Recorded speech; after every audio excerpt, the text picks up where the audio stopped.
'Tis I, your old pal, King Chuck, and, well, another nail of my childhood is closing the casket of my childhood, so to speak. And that casket belongs to Grand Traverse Mall. The shopping mall I grew up in Traverse City, Michigan. It was the biggest shopping mall within a 150-mile radius. And it still is. Grand Traverse Mall is still the largest shopping mall in northern Michigan. Probably, I think it's the only shopping mall now. Yeah, there used to be a shopping mall in Alpena, but that closed. But it was a really teensy-weensy mall. So here's what's going on. So Grand Traverse Mall was built in 1990. It opened in 1993. It was opened by a company called General Growth Properties, one of the largest grocery, and they were a really big company. They looked at Traverse City, and at the time, Traverse City's main shopping mall was Cherryland, which was about 300,000 square feet. And it had Sears, Kmart, and a store called Prangies, which became Yonkers. Long story short, it was actually owned by a family from Detroit called the Showstacks. And I guess they had a couple of malls here and there and everywhere else. So what happened was they decided, okay, let's build this mall in just outside Traverse City. And they wanted to call it the Buffalo Mall, but because it was on an old buffalo field that was owned by the Olsen family. Of course, Olsen's is a well-known grocery store chain up north. And then what happened was, long story short, the mall opened up in 93.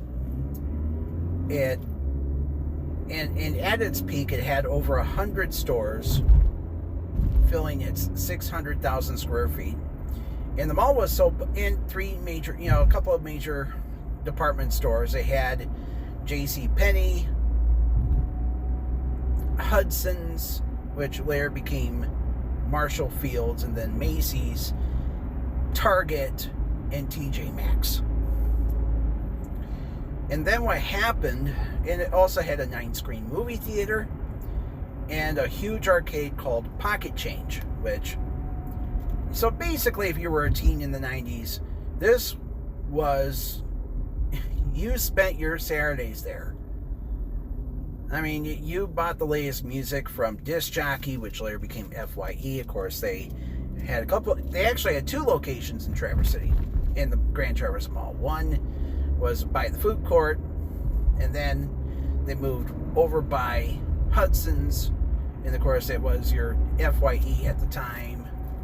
Typical FYE. It was it had a stage and everything, and then nobody bought music anymore, and they moved back to their old location.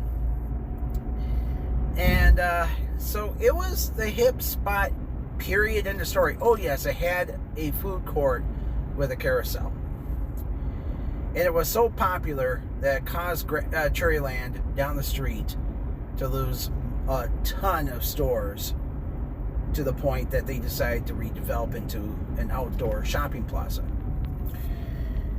So, anyway, so I moved to Grand Rapids in 2002.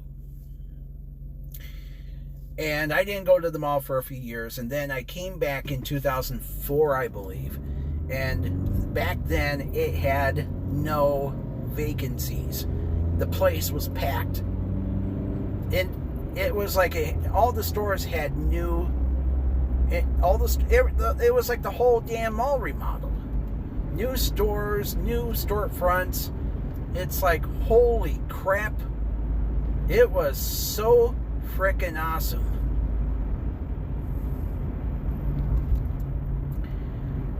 And then I decided not to go back for another couple of years. And I was shocked. So the story was, Grand Traverse Mall started losing stores. It started to become a ghost town.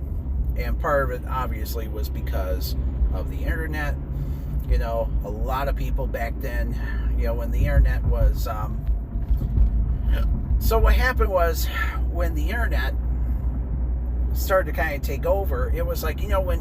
You know, the purpose of the Grand Traverse Mall was for people from all over northern Michigan, and of course the people who drive up from like Chicago and Detroit, to have a place to go to shop if need be. But then the internet took over, and that kind of put an end to that. So in 2008, you know, it was the Great Recession happened, and the housing market dropped in northern Michigan. You know, a lot of towns in northern Michigan were losing major population. And it was because, obviously, you know, it just got to be too expensive to live up north. As a matter of fact, there was my dad, you know, when he moved away from my childhood home, yeah, when he, so his story was, when he sold my childhood home, he sold it to a family from, I think it was Hamtramck by Detroit. And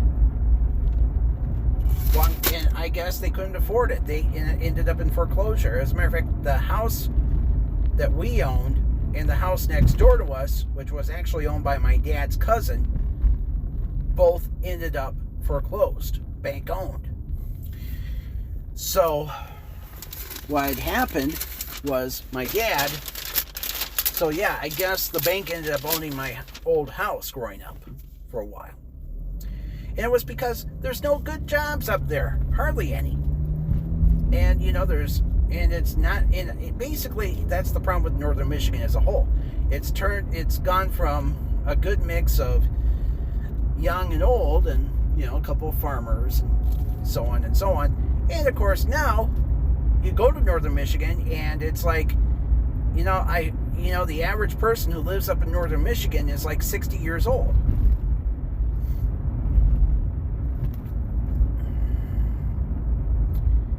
And as a result, the Grand Traverse Mall has slowly turned into a ghost town. So what happened was the parent company of Grand Traverse Mall, General Growth Properties, ended up bankrupt. And it was the biggest bankruptcy in American history. So what happened was they went through their portfolio and decided, okay, we have to sell off our so-called Class B properties. And those are the malls that are, still profitable, but not as profitable as the big town fancy schmancy malls. So that's exactly what happened to Grand Traverse Mall. It got spun off to a company called Rouse Properties for $66 million. A lot of money. But the 2010s the 2010s were a rocky period for the mall. The biggest change to the mall was that so the story was the shopping mall. So Grand Traverse Mall's original movie theater, the movie theater at Grand Traverse Mall was originally owned by a company called the George Kerasotes Corporation. And George, or GKC. Some of you may remember the GKC movie theater chain. GKC, let me give you a little history lesson about GKC Theatres. GKC was founded in it was basically a spin-off of the Kerasotes movie theater chain based in Illinois. And George Kerasotes obviously was a member of the family that owned the Kerasotes chain. Well, in 1984, in 1984, Kerasotes purchased a movie theater chain called Butterfield, and they owned movie theaters all around the state of Michigan. And ever since the 1920s, Butterfield owned every single movie theater in Traverse City that was not a drive-in. Every indoor movie theater. They owned the Trabe. They owned the State. They owned the Michigan. And if you're a fan of The Curse of Oak Island, you've probably seen the Michigan Theater, or what used to be the Michigan Theater. Now it's pretty much where the show. It's the home of that guy one of the guys from Traverse City, who works on that show. So anyway, I forgot his name, but he owns a bunch of businesses up in Traverse City. And so anyway, so the story was Butterfield went out of business in the early 80s and sold out to Kerasotes. But it led to a family feud. So George Kerasotes, so Butterfield employed union projectionists, and George was not a union guy by any shape of the imagination. So what George did was he wanted to fire the union projectionists and go with scabs up in the booth. And the family said, no. And, you got to have good union projectionists because they are the higher quality people. And scabs, are probably going to screw up every projector. Because, if you've ever seen a 35mm projector, there's a lot of spools and mechanics into threading one of those beasts. It ain't easy. So what happened was, apparently George pulled up some cash and bought out the rest of his family for the Michigan theaters. And George ended up with movie theaters so he ended up with all, the theaters in Michigan. And of course, his company was now known as GKC, George Kerasotes Corporation. So let me tell you what happened to GKC. So anyway, GKC was a really shitty movie theater chain. I swear to God, every time I came into one of their theaters early, and they fired up the projector. It was amateur hour. Sometimes there'd be a shit ton of leader, that's the clear plastic film that, that's supposed to be attached to the film. And then sometimes the leader would have lots of popping noises, and it was like, sometimes it sounded like gunshots. Oh my God, it was horrible. And sometimes they would crank up the projector in the middle of a preview off frame. And meanwhile, sometimes if you go to a union projectionist theater, it would not be in the middle of a preview. It would be right smack dab in the middle of maybe a commercial or something else. It was professionalism at its best. But GKC in Traverse City, we can't have that. We gotta, it's amateur hour. Bunch of high school kids who probably haven't even popped a pube yet. Ay vey. So anyway, the rest of the story was Grand Traverse. So what happened was GKC's fate began when George Kerasotes died. he made it to 90 years old. He died, I want to say, early 2000s or so. And his daughter, Beth, took over the chain. So what happened was, when Beth took over her family's chain, so the news came out that Fahrenheit 9/11 was going to be released. The new Michael Moore film that everybody was talking about, because it was about how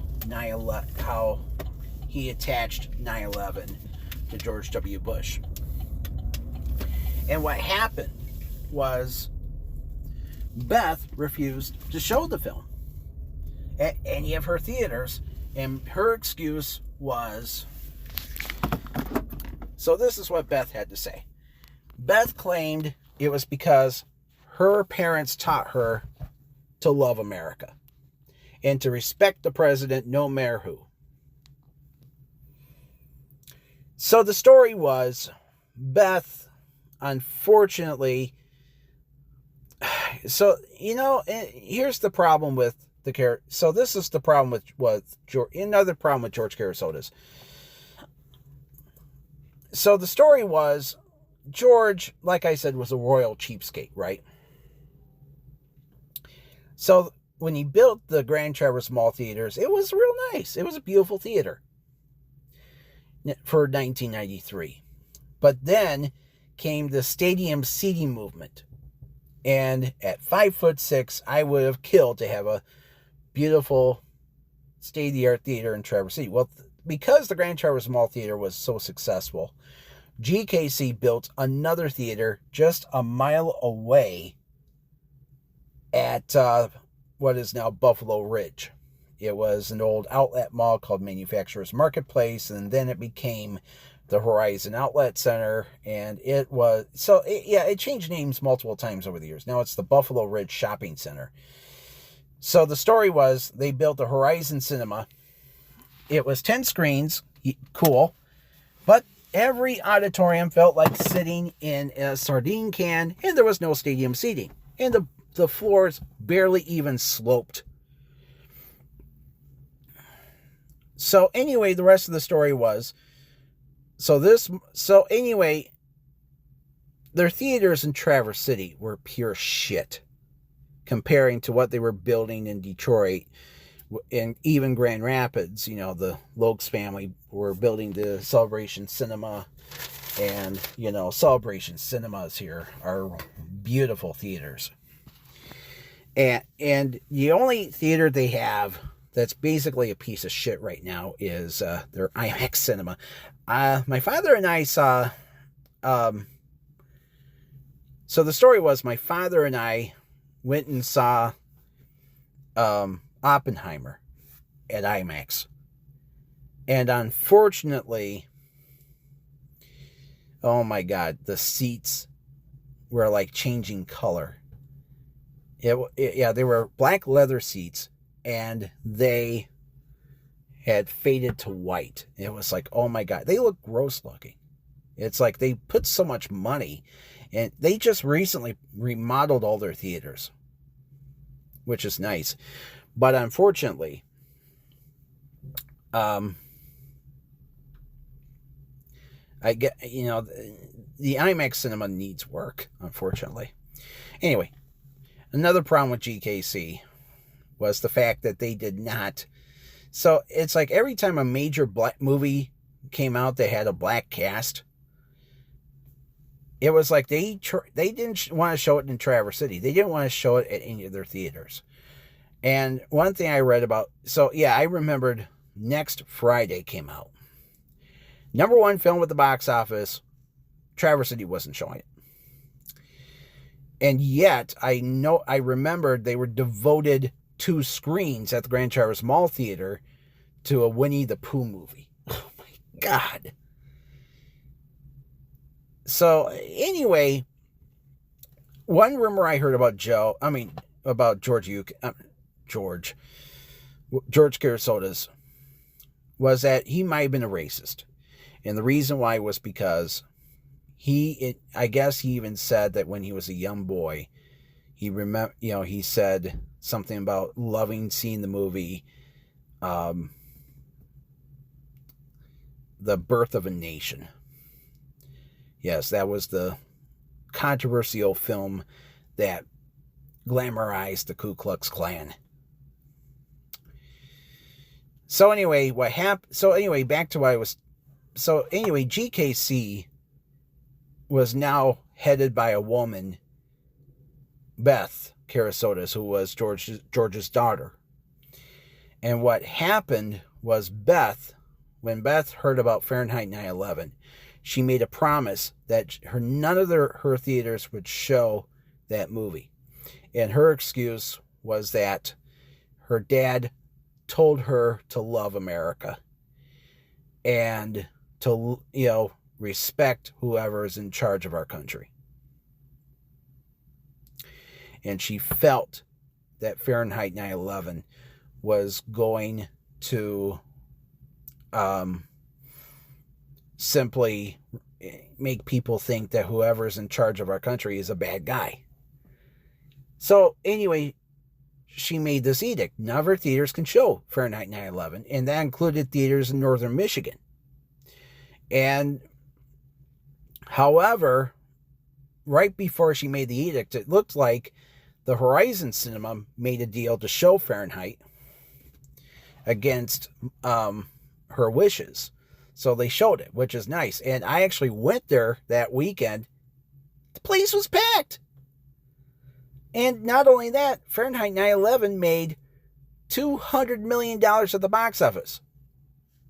And I heard the rumor that GKC went out of business all because the family was mad at Beth for simply kissing George W. Bush's ass and allowing the movie to not be shown, at any of her theaters except for that one in Traverse. So what happened was Beth made the deal to sell GKC to Carmike. Well, Carmike looked at Traverse, what they just bought in Traverse City, and they shook their heads. They admitted that they had a loyal audience in Traverse City, and they deserved better than two, just these little shoebox theaters that, it's like, let's pay $10 to, pay the same amount of money that people in Grand Rapids and Detroit are paying for movies, and come out with a big, aching, having to go to the chiropractor because everything was so cramped. Even the seats didn't move, weren't very comfortable at all. It's like, so anyway, what happened was Carmike so this is what happened. They analyzed their properties in Traverse City, and it was time to replace them both. So they built a brand new theater at Buffalo Ridge called the Cherry Blossom. 14 screens plus an IMAX. State-of-the-art theater, stadium seating, finally coming to Traverse City, and it was, 2015. Yeah. One of the lessons you got to learn about Traverse City, folks, is that if you really want something that the big cities have, you got to wait 20 years because Traverse City is so behind the times. It's not funny. So what happened was now Grand Traverse Mall was without their theater. So they knew that they had to work on repurposing their cinema court. And I even remembered there was this big clock in the hallway where the cinema was that said cinema court. It, on one side you had the movie theater, and the other side you had a restaurant called Jonathan B. Pub. I remembered that place. It was like a British style pub. And what had happened, in Jonathan B. Pub, not long after the theater closed, the guy who owned Jonathan B. Pub closed it. So, and I guess it's still vacant today.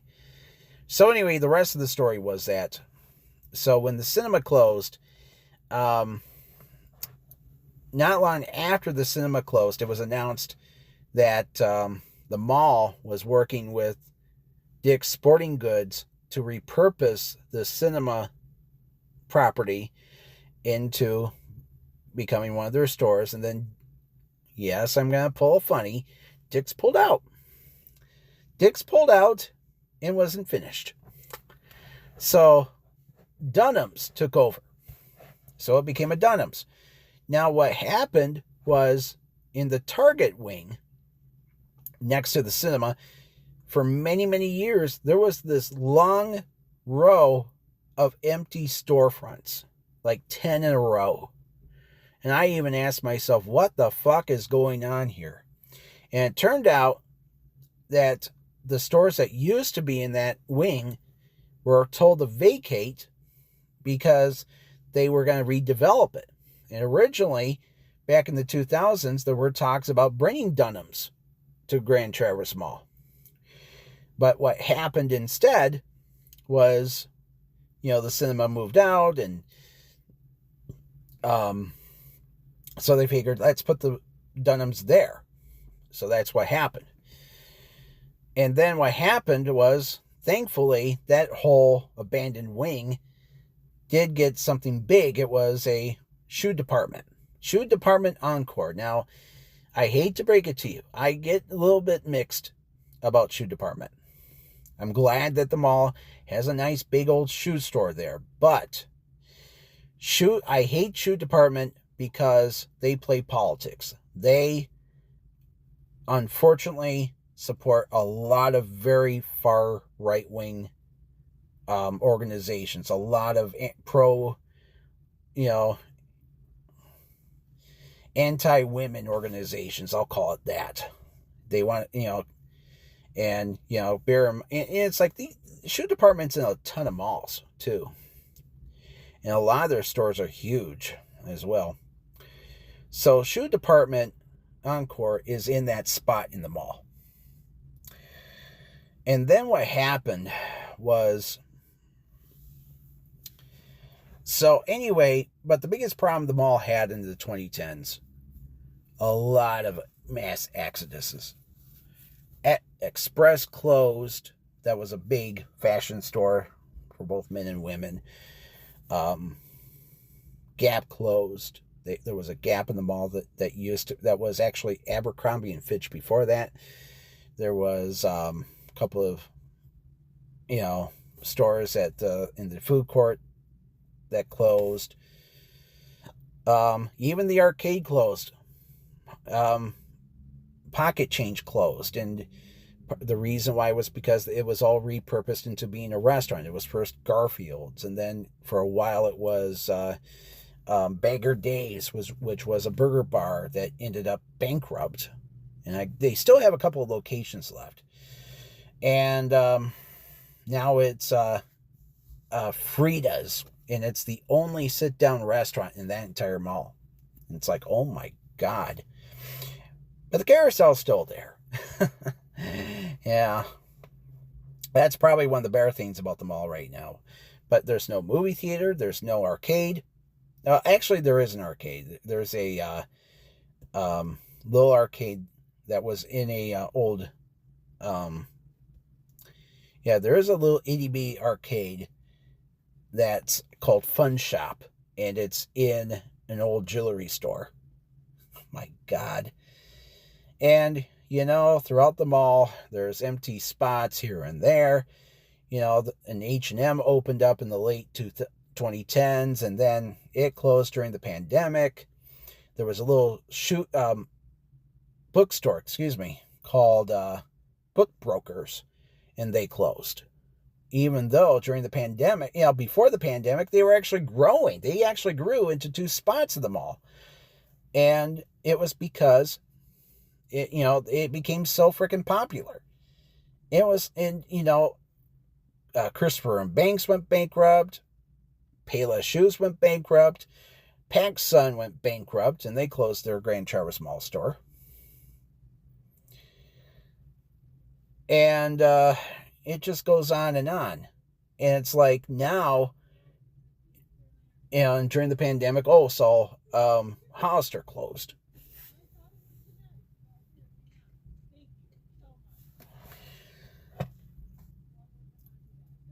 And, Hollister had that, country store style opening.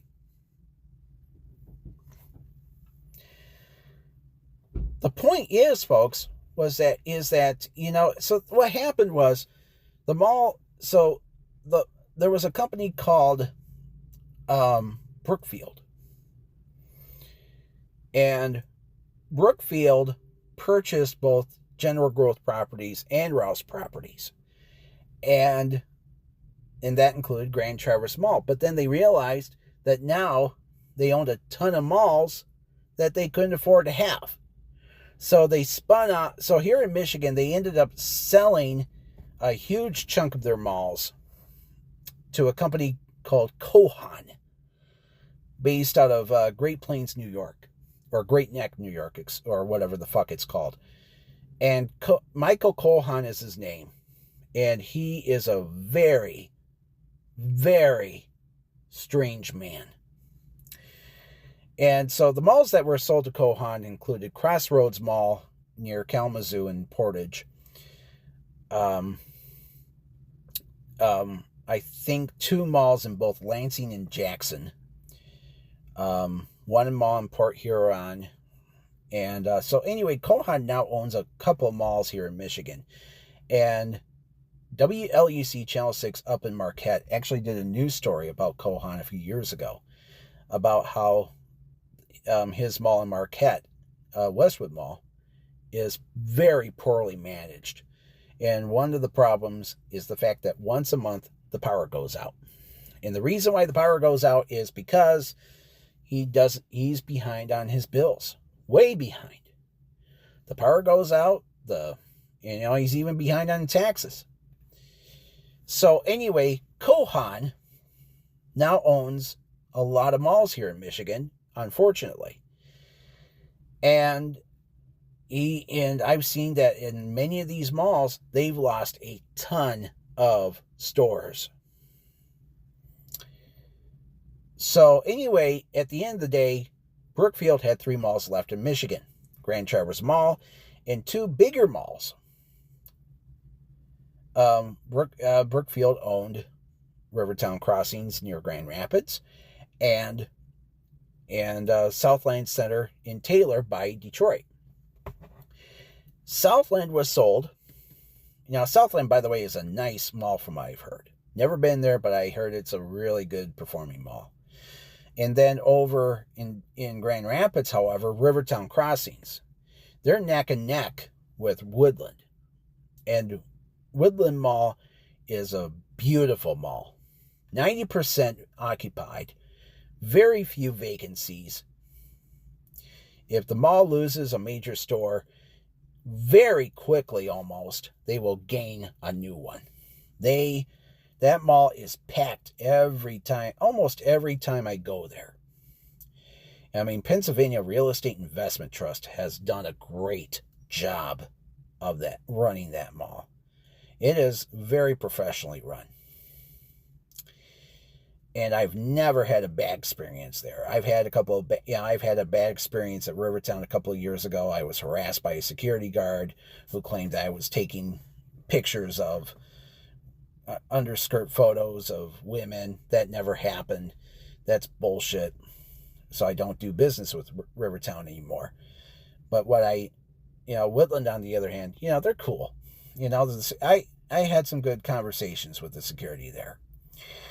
But the point is, Woodland should be the template on how to run a shopping mall. Seriously. Because Rivertown had another problem when Brookfield ran it. And it was the fact that the mall had so many problems. And the sad truth about Rivertown was that it was built on a swamp, apparently, and the upper parking deck started to sink. It started to sink. So what happened was they actually had to shut it down, and the new owners, Pogue Management, which is based out of Tennessee, they've done a lot of stuff to that mall.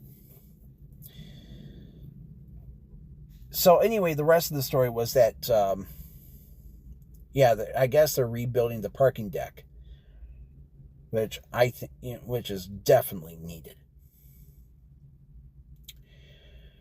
So anyway,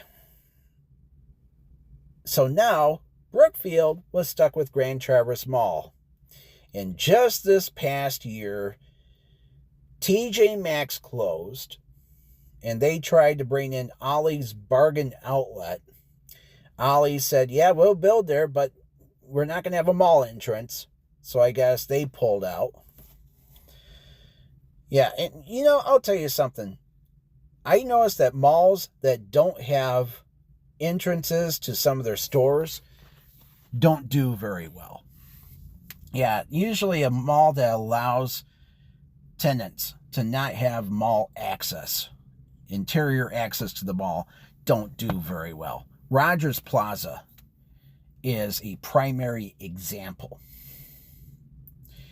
So Grand Rapids has 3 shopping malls: Woodland, Rivertown, and Rogers Plaza. Rogers Plaza is a ghetto mall, plain and simple. Because the majority of the stores that they have there don't have mall access. And the reason why is probably because the stores that do have interior access are just shitty little mom and pop shops. All you have are the Secretary of State, the post office. There's 2 restaurants. One is Mexican, the other is Asian. There's a little black barber shop. And oh yes, there's 102.5 The Ride. Oh my God. And I just checked 1680 AM. It is off the air. Once again, Tyrone Bynum should never own a radio station. Period. End of story. So the rest of the story was that Tyrone... So anyway, so Ollie's... So yeah, I guess there was a spat between Ollie's and Brookfield. But then came news that Macy's, the former Hudson's / Marshall Fields, was closing. And the reason, they were closing 4 malls in Michigan, 2 in the Detroit area, 1 in Flint. And Flint's shopping mall, by the way, is in much worse shape than Grand Traverse Mall. I just read that Kohan may have spun off some of his malls to a company called Summit Properties, which, by the way, is based out of Israel. But anyway, so the 2 malls in Detroit, one is Lakeside out of Sterling Heights. They actually closed recently. 10 years ago, I went to that mall, and it was beautiful. It was a gorgeous mall. And for some reason, it went really downhill. And they ended up closing for good. So Lakeside's gone, and I guess they're going to demolish it or whatever. So that was the reason why the Macy's there is now gone. And the other mall is Oakland Mall in Detroit. So the Oakland Mall location was an old Hudson's, and it was 3 stories tall. It was a big Hudson's / Macy's. And the story is the guy. So anyway, Oakland Mall, not too long ago, was bought out by a guy by the name of Mario Kesey. And he has done a great... So this guy is only like mid-30s or so. He is using TikTok to bring people back to this mall. And it's working. He said recently that because of him, the mall has had a lot of growth. But yet it was not enough for Macy's to say. So in the case of the Macy's in Traverse City, they decide, we're going to go ahead and close the one at Grand Traverse Mall. And so this company called Lomax Stern ended up buying the old Macy's. And now they have announced plans to convert it into multiple units. Lomax Stern, by the way, is noted for working with companies like Whole Foods Market and Barnes & Noble. And guess what? They have made, get this, these chains are not in Traverse City. So basically that might actually help them all a little bit. So now it looks like, so the good news is Brookfield, it looks like, has sold Grand Traverse Mall. But now cometh the baddest newseth. So here's the story. It looks like Grand Traverse Mall has been sold to the Namdar Realty Group. And it's owned by a guy named Yigal Namdar, who was from Iran. And the story is, so the story with this Namdar guy is a lot of people think that he and Mike Cohan are business partners. And the reason why is because both Namdar and Cohan are based in the same town. Their home offices are very close together. And they are both have connections to Israel. As a matter of fact, it's been revealed that Namdar gets a lot of its funding from the Israeli Stock Exchange. So the story is, Yigal Namdar is an Iranian immigrant, and what he does is he buys malls for cheap. So Grand Traverse Mall was sold to Rouse Properties for $66 million nearly 15 years ago.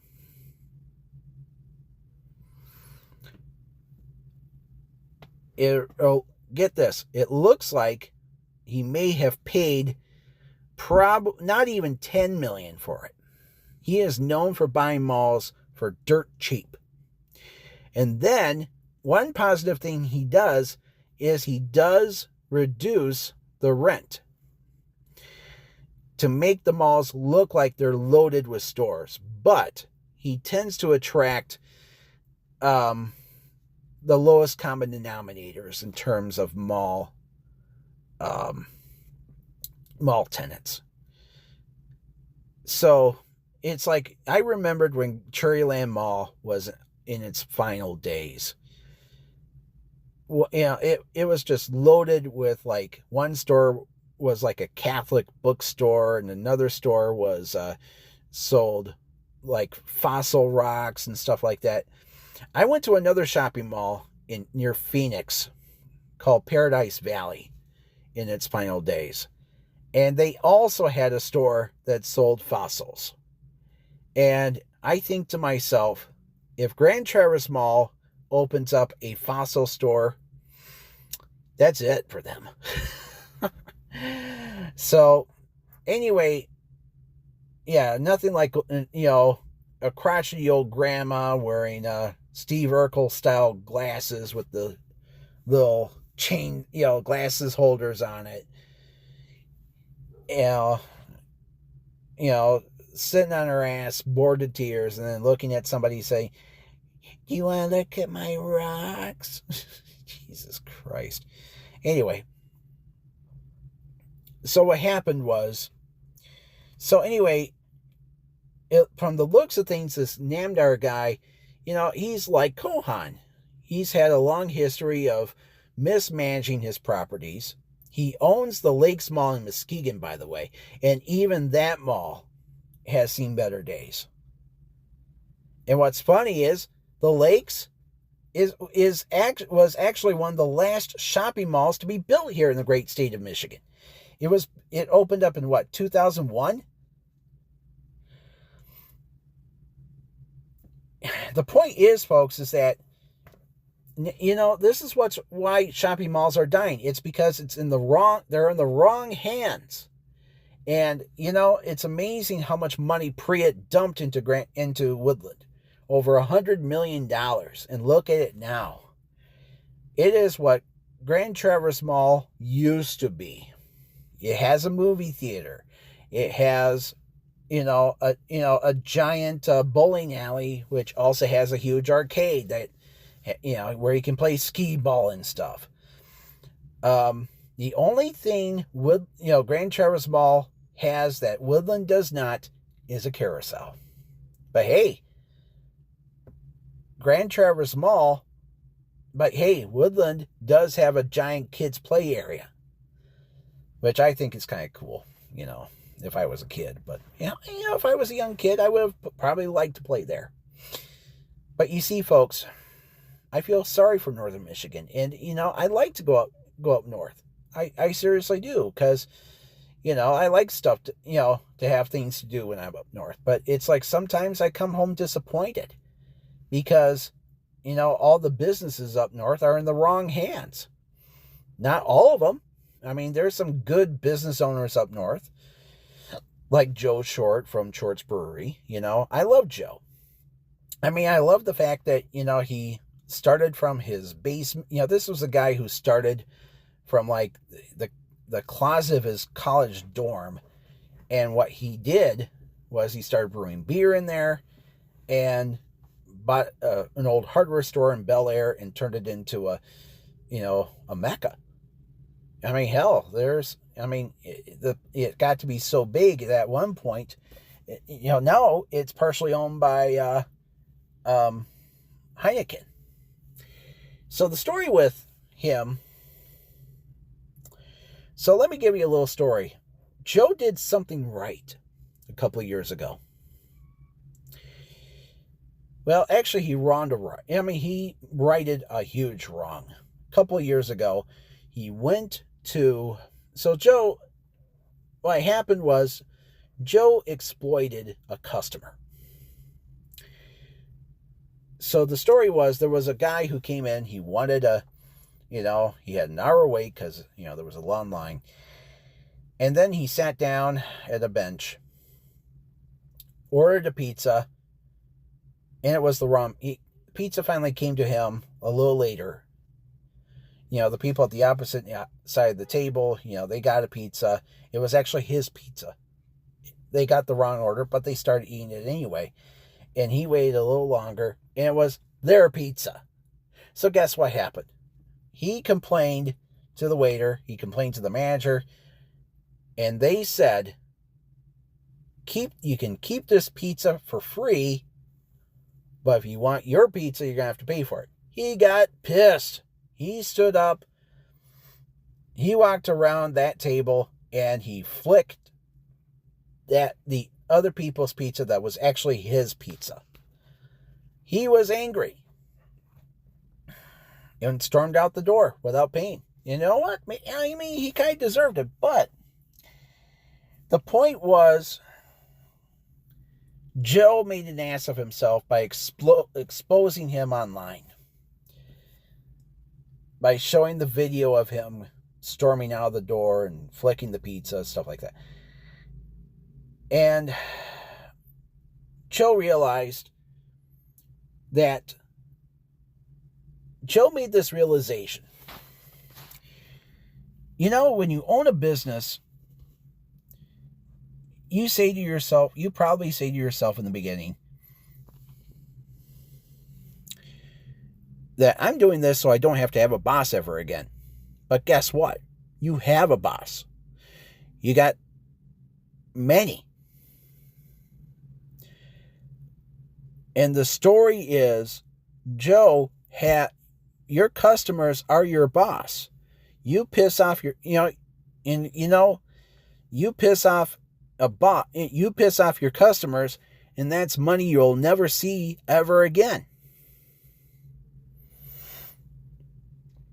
And some people have learned over the years that you piss people off and they will go somewhere else to shop or buy food or eat. That's how society has always worked. And in the case of Joe, so this is what Joe did. He invited the man to come back. He did. And they had a discussion and worked things out. That's what adults do. But you see, this is why I do this podcast and this blog. I like to exploit people who fuck up. And I know over the years I've gotten a few cease and desists from people that I don't want to do business with anymore, and they don't deserve my money. They live in these people live in, one of them, of course, was Roy Henderson. He's, and the thing is, folks, is that Traverse City in northern Michigan is always been prone for slumlords to do business. Roy was one of them. And what Roy did was he made the decision to purchase a bunch of radio stations, spent millions of dollars on them, and then he fucked up, and instead of fixing shit, he screamed at pretty much everybody to leave him alone. And you know what happened? People stopped working for him. People sued him. And of course, he lost the transmitter site for WLDR. And when he lost the transmitter site, he sued the new owners in court, and the judge sided with the new owners. That's how life works, folks. Because he pissed off too many people, including me.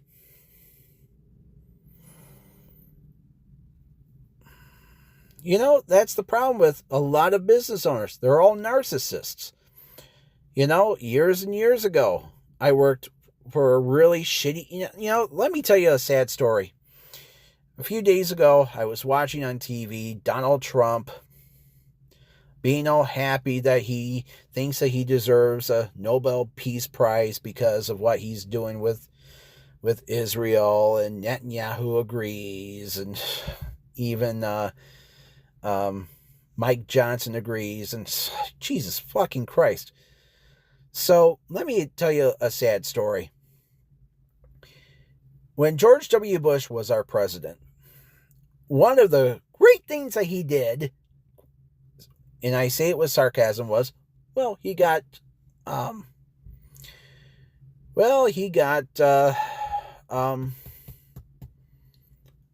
Hussein killed. Hey, we fought $1 trillion war for that, so might as well. We got rid of Saddam, and of course under Obama, we got rid of Osama. Of course, those wars cost us over 4,500 Americans and 3,000 more on 9/11, all because of oil. But you see, folks, the sad, painful truth is this.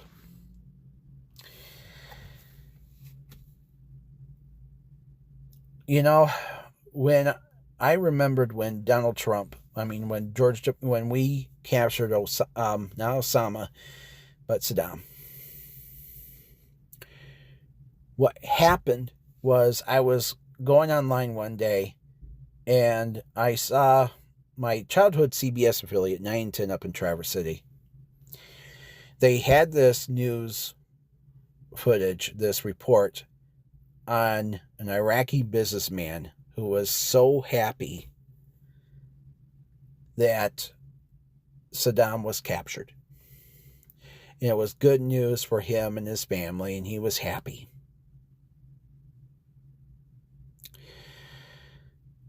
Folks, I once worked for him. His name is Frank Sacco. Frank was the youngest of 9 children, born in Iraq. He and his family came to America, they fled in the early 70s and came to Detroit.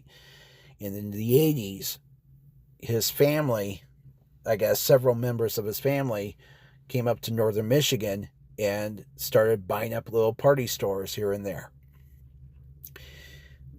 So what happened was I worked for Frank not long after he opened up the Marathon station in Bel Air. And I worked there for several months as I was trying to find a real job, mind you. It was not because I wanted to work there, because I had to, because I had just graduated from tech school, three degrees, and nobody wanted to hire me. It was just after just after 9/11. And what happened was, not long after I first started working there, Frank ended up selling the store.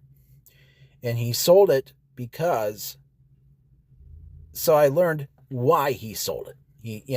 He sold it to a father and son team named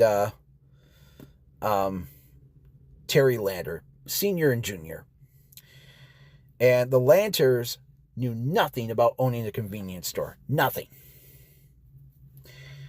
So it turns out that the store was built on the site of Bel Air Party Store. Bel Air Party Store burnt to the ground 25 years ago. The cause of the fire was undetermined, although I also heard a rumor that it started in a heater. Now, it was an older building. Apparently, insurance companies claim that Chaldeans, like Frank and his family, have had a long history of torching businesses for insurance money. Well, the insurance company decided that the Sacos were not going to go away. They were not going to play insurance fraud. What they did instead, so this is what they did. They told the Sacos, we will not pay you a dime until you put something on the property.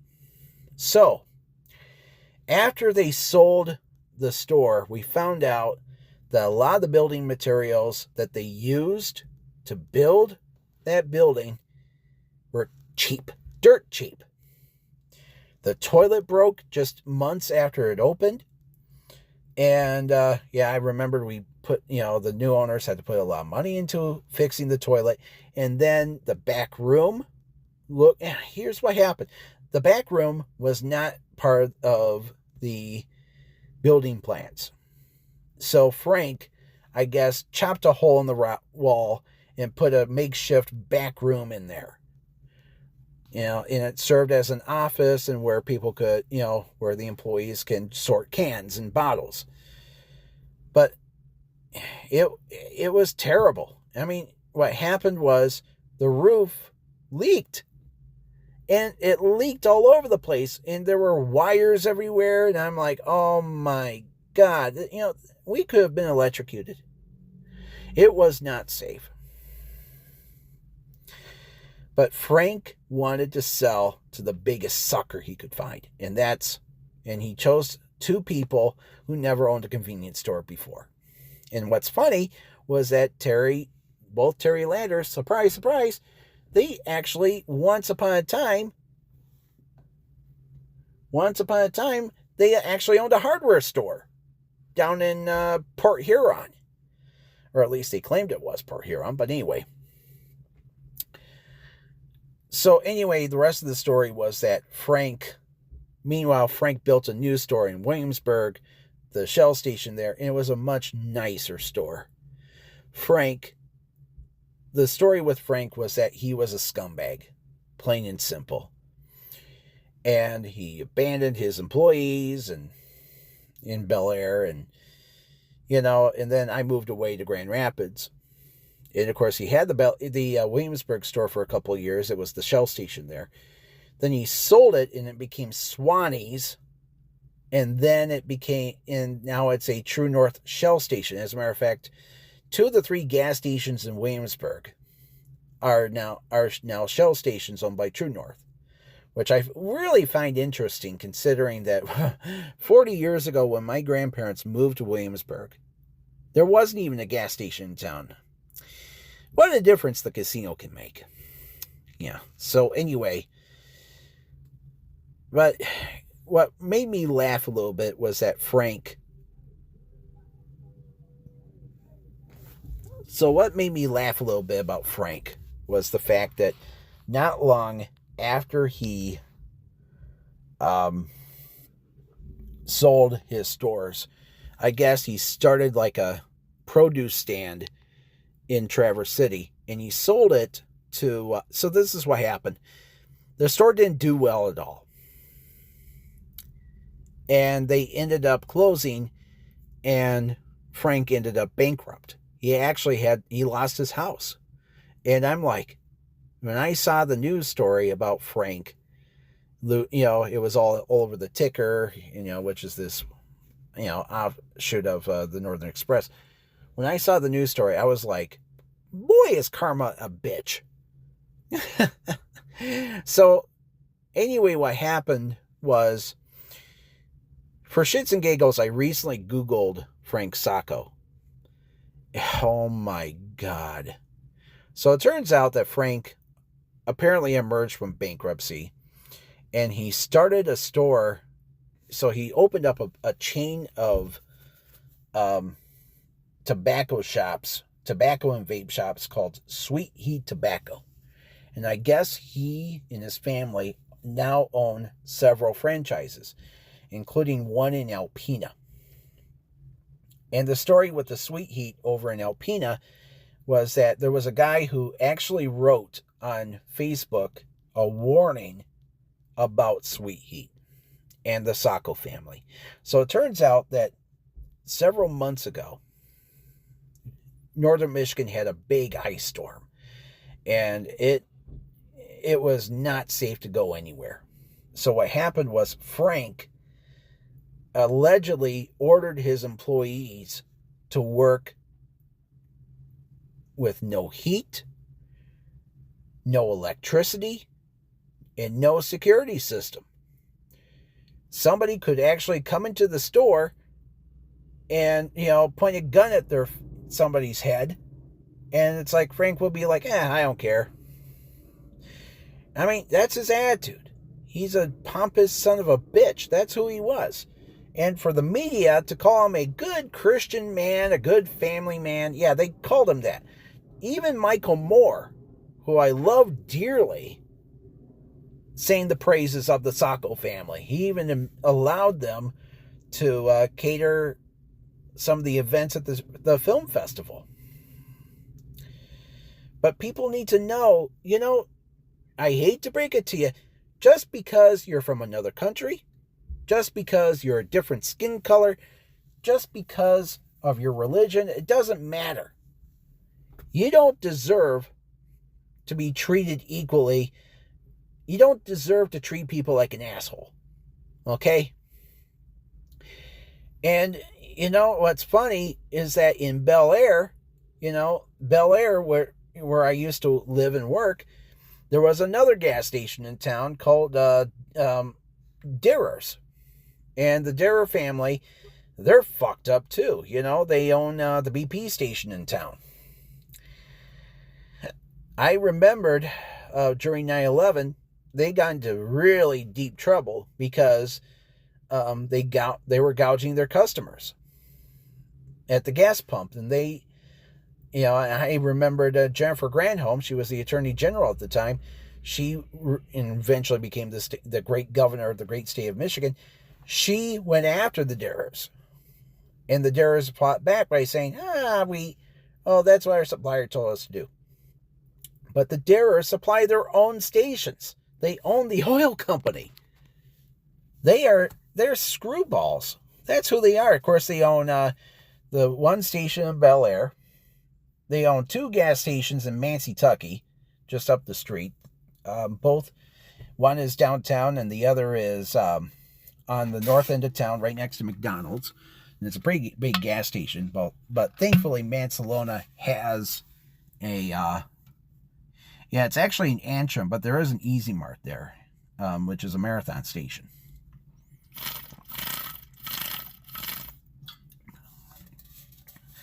Just need a little break to refresh my voice a little bit. And then there's, but anyway, and then they own a station in Petoskey. So, but here's something else to think about regarding that family. So it turns out that one of the Darers is married to a woman who was the former Julie Dawson. Julie Dawson and her family are the owners of Northern Michigan Cinemas. Bel Air, and they have theaters in Bel Air, Gaylord, Petoskey, and the old Kingston Theater in Sheboygan. And the Kingston, I believe, is actually the oldest movie theater still operating in Northern Michigan. Yeah, I read somewhere it opened up in 1920. Wow. But now it's a 5-screen theater. So what happened was so this is what happened. So a couple of years ago, the Dawsons got themselves into really deep shit. Because, so it turns out that there was an employee who claimed that Elaine Dawson, Julie's mom, wasn't paying her taxes. And what had happened was every night this person would call Elaine and say, yeah, the theater did this tonight, that, and that theater did that, and so on and so on. And what happened was they caught Elaine milking the numbers and then lying to the IRS and saying, yeah, we're not making any money. We're broke as fuck. But it turned out they were making buku dollars. So anyway, what happened was, so this is what happened. Elaine got caught and ended up spending a year in prison for tax evasion. And I guess she's now a convicted felon. Now, I believe they had to sell one of their theaters to settle their tax issues, and that theater was in Mackinac City. Now, the Mackinac City theater took a while to sell, but I believe it was recently sold to the Lehio family. And I'm like, oh, fuck. And I hate to break it to you, but the Lehios are another family that are a bunch of sick fucks. So what happened was they made headlines not horribly long ago.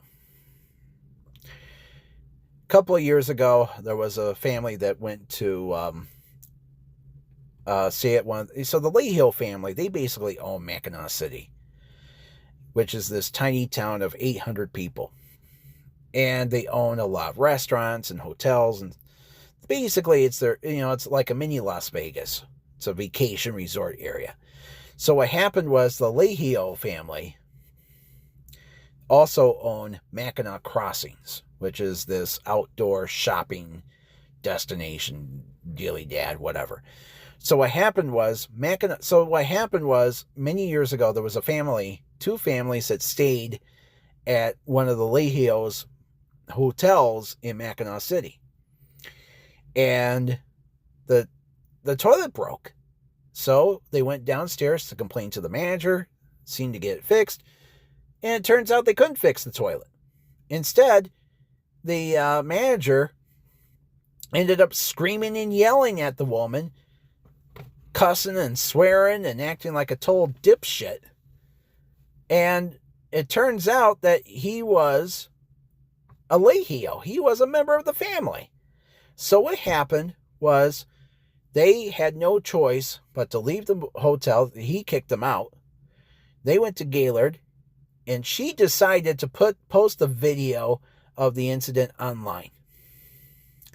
And the guy was even screaming at them, calling them Republicans, all because they were wearing masks. And it was the pandemic. So one of the Lehio family members, he responded by saying, "We are very sorry. Please come back. We'll make it up for you." And the woman said, "Fuck no. We're not staying at your shitty motels and restaurants again. We're not going to go up to Mackinac City." So the community took to online, and they said that the Lehios were evil and nasty and didn't take care of their properties, none of that shit. So what happened was, and not only that, Dana Nessel, our state attorney general even went after the Leahyos because they put up fake websites. And one of them was called the Mackinac City Chamber of Tourism, which doesn't even exist. They created these fake websites to make it look like they were the only place in Mackinac City you should stay at. And so Dana actually told the family, you can keep the websites up, but you have to put a disclaimer on the bottom of the page that, that all these hotels and motels that you have are owned by you guys. Okay? We're cool with that way. You see, folks, but then what happened was one of the Leahyos made a video saying how upset he was because of the negative response they've gotten because of that hotel incident. And, the guy said, everybody hates us because we're Italian and they they won't let us do stuff. And, blah, blah, blah. And it's like, dude, shut the fuck up. Quit playing race card. The truth is, look, there's a lot of people of color who do a great job running a business. Let me tell you something. I'm from Elk Rapids. And Elk Rapids, once upon a time, had not one, but two black-owned restaurants that unfortunately closed recently. One was called Kolu's, and it was a soul food joint. And it was owned by a woman named Kolu, and I heard nothing but great things about her. But she ended up having to retire because I heard that she didn't have the right cooking equipment. And there was another restaurant that was black-owned that closed recently called The Foundry. Now, The Foundry had crappy service, unfortunately, from what I heard. And, it was slow. And, when I finally got my burger the one time I went, it was a little pink in the middle. But it wasn't bad. I mean, yes, they should have worked out the kinks and all that, but that's the problem sometimes with owning a business. It's like communication will help a business work out best. But the sad truth is, there's a lot of business people out there who don't give two shits about people like me or you. All they care about is money, not about what they want. It's about what they want instead. And tragically and unfortunately, when it comes to Namdar, I think it's going to, mark my words, I will not be surprised if Namdar will chase more stores away from Grand Traverse Mall. I even read that that there are some stores at Grand Traverse Mall that are up for renewal on their leases. A whole bunch of them. And I wouldn't be shocked if some of them leave. But the question is, when they leave, what will happen to to their customers? I'll tell you something.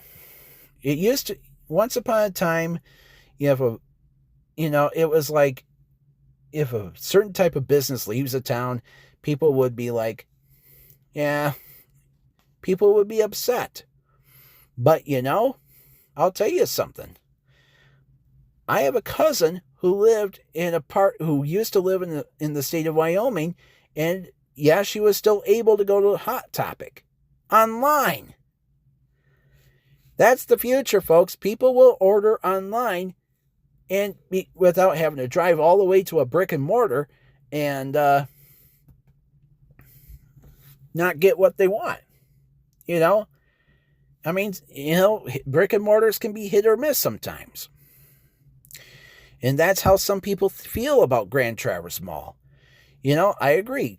Traverse City can be an overly retailed town for a town its size, 15,000. I mean, there's almost every major retailer in Traverse City. It has a Walmart. It has Target. It has, there's a third Meyer beam built.